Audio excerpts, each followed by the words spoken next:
আসসালামু আলাইকুম বন্ধুরা, আপনারা সবাই একটা জিনিস দেখে পুরো অবাক হয়ে যাচ্ছেন যে আমাদের শরীরে কোন ধরনের টি শার্ট পরে আজকে সবাই না দাঁড়াইছি। এটা হচ্ছে মিজান ভাইয়ের দোকানে একটা, এটার নাম হচ্ছে তাজমহল কনভেনশন হল। ঠিকানা আছে, ঠিকানা আমাদের টি শার্টে লেখা আছে।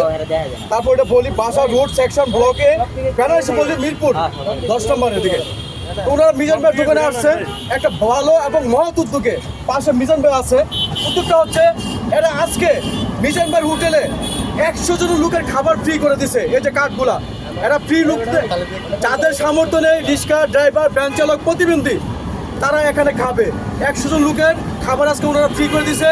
এবং আগামী শুক্রবার করাল বস্তিতে মিজান ভাই সবার উদ্যোগে একটা গরু জবাই করে করাল বস্তিতে খাবার আয়োজন করতেছে। 2000 মানুষ অন্তত এই খাবার খাবে। সেই খাবারে কিন্তু এই যে কোম্পানি তাজমহল কনভেনশন হল, একটা বড় রেস্টুরেন্ট বলেন, বিয়ে শাদির বা বিভিন্ন ধরনের সামাজিক অনুষ্ঠানের কনভেনশন হল বলেন, ওনারা কিন্তু এটাতে পার্টিসিপেট করবে। তো আমি জানতে চাবো ওনারা করাল বস্তির জন্য আজকে তো 100 লোকের খাবার ফ্রি দিচ্ছে মিজান ভাই হোটেলে, এবং করাল বস্তির জন্য ওনারা কি করতে চায়। তো এখানে আছে আপনাদের মাধ্যমে, এখানে কে আছে? ম্যানেজার। আপনি ম্যানেজার তো ভালো আছেন? আচ্ছা, মিজান ভাইয়ের দোকানে আজকে 100 লোকের খাবার ফ্রি দিচ্ছেন, আলহামদুলিল্লাহ, এটা সবাই খুশি। এরকম মানবিক কাজে আগে আসুন। তো আগামী শুক্রবার মিজান ভাই একটা গরু জবাই করে করাল বস্তির জন্য 2000 লোকের খাবার আয়োজন করবেন। ওই করাল বস্তির জন্য আপনারা কি করতে চাচ্ছেন? আপনাদের নিজের মুখ থেকে শুনতে চাই। আমরা আমাদের সাধ্যমতো পার্টিসিপেট করবো ইনশাআল্লাহ। আচ্ছা, অ্যামাউন্টটা বললাম না, অ্যামাউন্ট আমরা দিয়ে দেবো। আচ্ছা, কিন্তু মানুষ তো কমিটা জানতে চাবে কত অ্যামাউন্ট। অ্যামাউন্টটা আমাদের মনে করেন এটা কারোর জানানো দরকার নাই। আচ্ছা, প্রিয় বন্ধুরা, অ্যামাউন্ট ওনারা শরীক থাকবে, আলহামদুলিল্লাহ। অ্যামাউন্ট কত এটা পরবর্তীতে ওনারা ডিসিশন নেবে, সেটাও ঠিক আছে। আমরা এরকম আরও যারা এরকম মানবিক কাজে এগিয়ে আসতে চান, করাল বস্তির পাশে দাঁড়াতে চান, অবশ্যই মিজান ভাইয়ের সাথে যোগাযোগ করবেন। আগামী শুক্রবার কিন্তু খাবার নিয়ে মিজান ভাই কিন্তু চলে যাবে কিন্তু দুপুরের মধ্যে।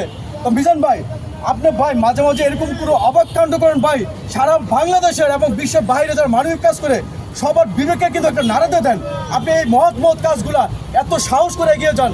সামনে শুক্রবার যে আপনি করাল বস্তিতে একটা গরু আয়োজন করতেছেন, আপনি কত টাকা আয়োজন করছেন, কত টাকা আপনি এই পর্যন্ত সংগ্রহ করছেন? এই পর্যন্ত আমার 40,000 হয়ে গেছে। আপনার 5,000 দিলে আপনি কোয়েছেন 5,000 দিবেন। আপনার 5,000 দিলে আমার 40,000 হয়ে গেছে। বাইরে 100 জনের খানাতে দিব, এনে রাজ্যে 50 জনের আমরা কম দিব। আমরা আবার 80 জন আছে, 2 জায়গায় ভাগ করে খালাম। আর এনে দিব 50 জন, আর 50 জনের আমরা করাই বস্তি থেকে রাখ। আচ্ছা, কোনো 50 জন হবে। তাহলে ভাই এটা তো একটা বিশাল করে আয়োজন, 2000 লোকের আয়োজনের এখানে অ্যামাউন্ট তো অনেক বেশি। তো এই টাকার উৎস কি? এটা আমরা ওই যে রাস্তায় রাস্তায় ঘুরে ঘুরে 5-10 টাকা করে উঠিয়ে লই। আমরা একদিন উঠাইছি, আজকে আবার যাবো ওই 10 নম্বরের তুল ঘুরে আবার তালতলায় আনবো। আমরা 5-10 টাকা ছাড়া কেউ 20 টাকাও চাই না। এর হারে যা ভাল লাগে তাই দিই। তো প্রিয় দেশবাসী, আপনারা করাল বস্তির পাশে দাঁড়াতে চান, আপনারা অবশ্যই মিজান ভাইয়ের সাথে যোগাযোগ করবেন। আপনারা এখানে এসে টাকা দিয়ে যাবেন, কোনো নগদ বিকাশ, কোনো সাইনবোর্ড আমাদের নাই। আমগো কোনো নাম্বার নাই, কোনো ফেস নাই, কোনো কিছু নাই। আমগো এনে আইলে হাইবেন, আর নাইলে বাদ, সোজা কথা। ঠিক আছে। তো করাল বস্তির পাশে আপনারা দাঁড়ান আর মিজান ভাইয়ের সাথে যোগাযোগ করে আপনারা চলে আসবেন। আগামী শুক্রবার সবার সাথে আমরা একসাথে করাল বস্তির পাশে আমরা খাবার নিয়ে হাজির হব। আর আমরা যারা ইউটিউবার আছি, কন্টেন্ট ক্রিয়েটর আছি, বা যারা সোশ্যাল মিডিয়ায় কাজ করি, আমরা যদি নিজেদের পক্ষ থেকে 1000 করে টাকা দেয়, মিজান ভাই কিন্তু আগায় যাবে। অনেকগুলো টাকা দরকার, এখানে প্রায় 2-3 লাখ টাকা দরকার। তো দোয়া করি এটা অ্যারেঞ্জ হয়ে যাবে। তো আপনারা সবাই ভালো থাকেন, আপনাদের মহৎ উদ্যোগ আল্লাহ তাআলা কবুল করুন। আপনারা এবার মানুষের পাশে দাঁড়াবেন মাঝে মাঝে। আর মিজান ভাই, তাহলে তারা তো আজকে যে লোকগুলো 50টা টোকেন না, এখানে টোকেন আছে 50টা, এখানে 50টা টোকেন আছে। তো এই টোকেনগুলা ওনারা গরিব মিসকিনকে দিবে, আপনারা দেখতে থাকবেন।